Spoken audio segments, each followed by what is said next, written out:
Saganang western part ng Pangasinan sa mga nagagandahang beaches at ilang mga waterfalls, ngunit hindi pa pahuli ang eastern part ng probinsya. Ating tuklasin ang mga matatagpuan na falls dito. And on we'll go, through the wastelands, through the highways, and on we'll go. Bago makarating ng AntongFalls, kailangan mo na mag-trek ng 30 minutes papunta dito. Kung mahilig ka naman sa hike, may enjoy nyo ito dahil maraming levels ito na kailangan akyatin.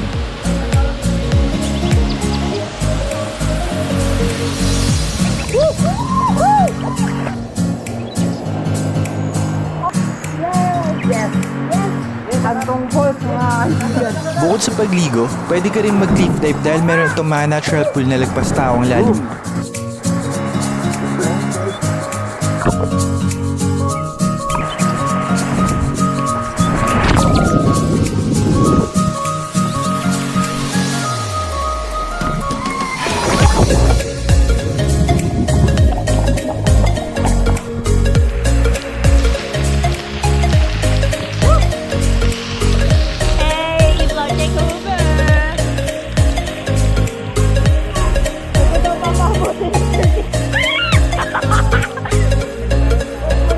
Masarap din magpamasahe sa mga mini falls dahil tama lang ang lakas ng bagsak ng tubig dito.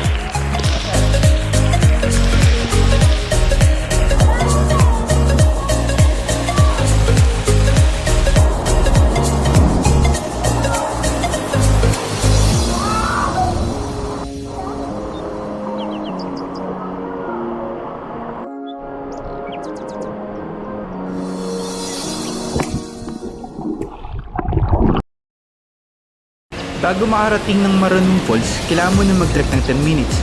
Dahil mas madali itong puntahan ay matao ito, ngunit sulit naman dahil sa lamig at linis ng tubig dito.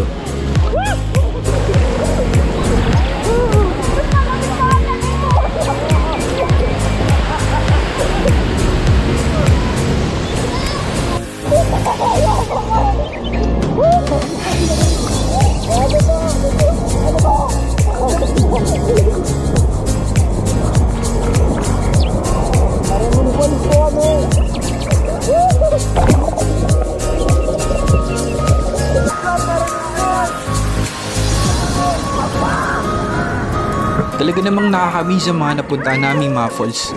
Bukod sa mga beaches, may pagmamalaki din ang mga ito sa probinsya ng Pangasinan. Salamat sa pagsama sa susunod ulit na travel. And